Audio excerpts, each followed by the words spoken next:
there wasn't any surgeon available to do the surgery. And so there I lay for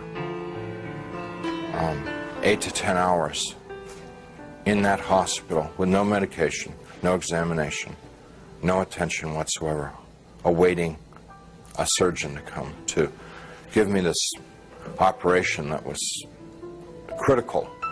Nurse came in and said that they were very sorry they weren't able to get a doctor for me and they'd get one the next day.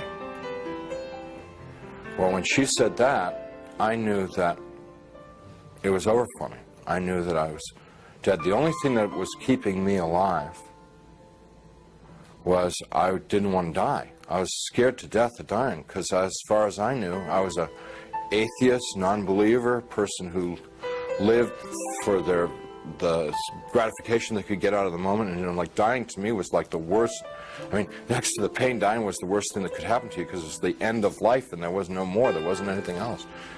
But when she said that, the idea of trying to exist for another minute, another hour in this pain, it wasn't worth it anymore.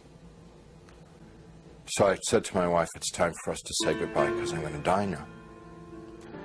And she got up and she put her arms around me. I'm lying on the bed and she told me how much she loved me and I told her how much I loved her, and this makes me really sad. And it was just so hard looking at her crying like that, and I just closed my eyes. Just let it go. And I went unconscious. I probably was unconscious for a very short while. A few minutes probably. And I was conscious again.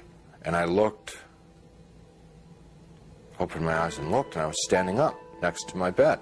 I felt more alive, more real than I've ever felt in my life. You know, I see that there's, underneath the sheet on the bed, there's something under the sheet, a body. And so I bent over the bed, the head was turned away from me, and I looked at the face, and it looked like me.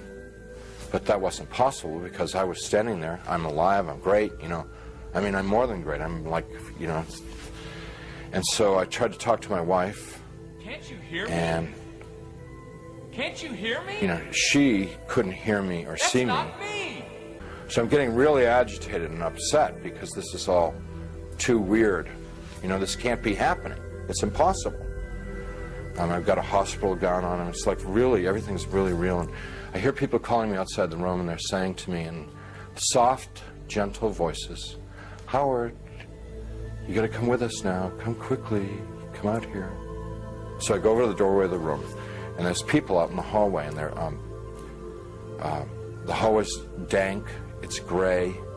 It's not light or dark. It's just gray, and they're all in grayness, and they're men and women, and what they're wearing might possibly be hospital uniforms. And I asked them if they were from the doctor to take me to the operation. Howard, come out here. Howard, come quickly. Come with us. Howard, we've been waiting for you. Waiting.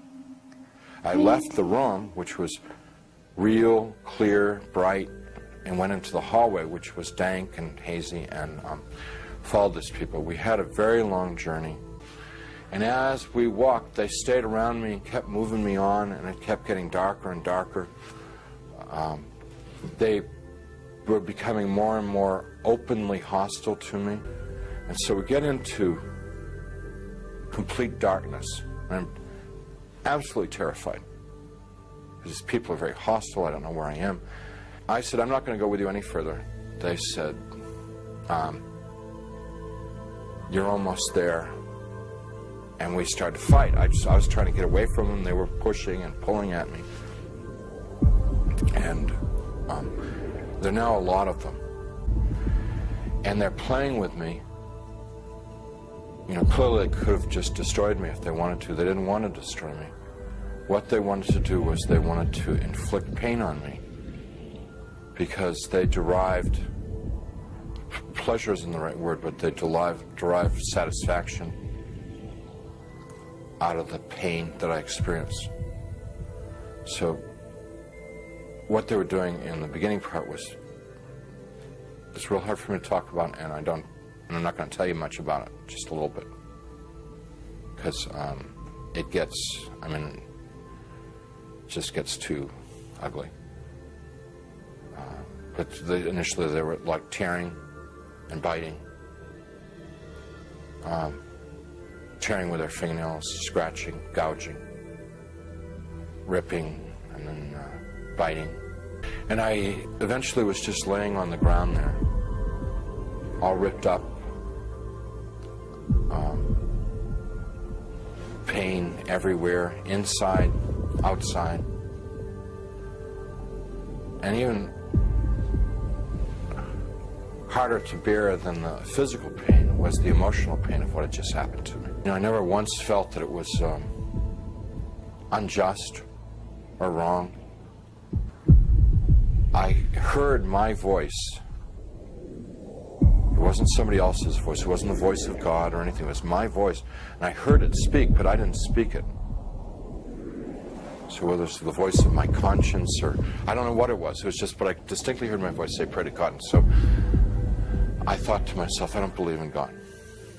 Pray to God. And I'm thinking, even if I could pray, I don't know how to pray anymore. I haven't prayed.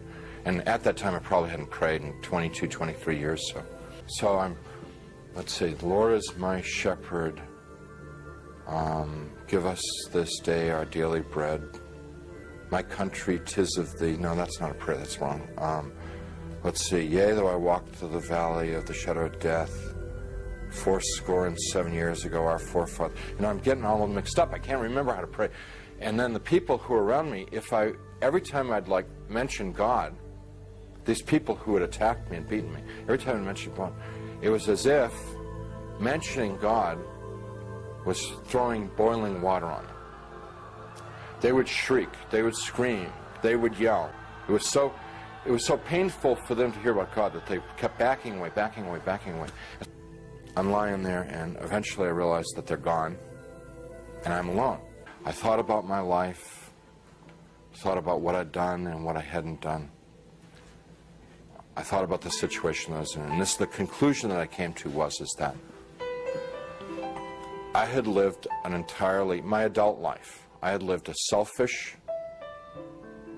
life. My only God in my adult life was myself. Although I didn't want to be there,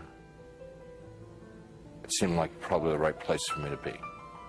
There was a sense of like, this is what I deserve, because this is what I lived. You can't imagine how emotionally painful that was.